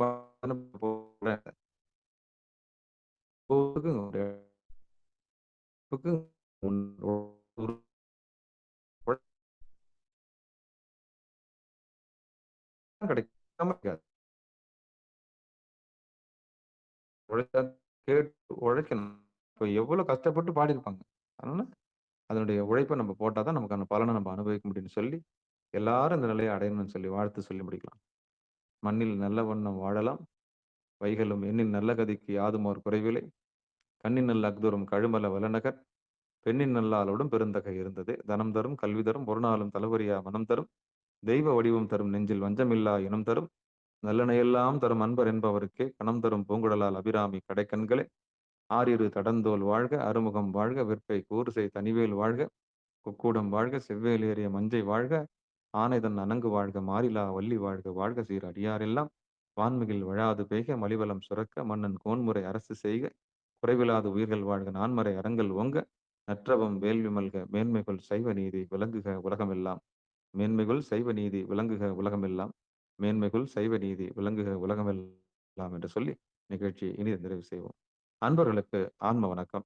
நீங்கள் கேட்டுக்கொண்டிருந்ததும் பார்த்து கொண்டிருந்ததும் சிகாரம் சைவ நெறி பாடசாலை என்கிற டெலிகிராம் சேனல் மூலம் ஒவ்வொரு நாளும் அதிகாலை 5:20 மணிக்கு திருநெறிய தமிழோசை என்கிற தலைப்பின் கீழே 12 திருமுறை பாராயணம் செய்து வருகிறோம்.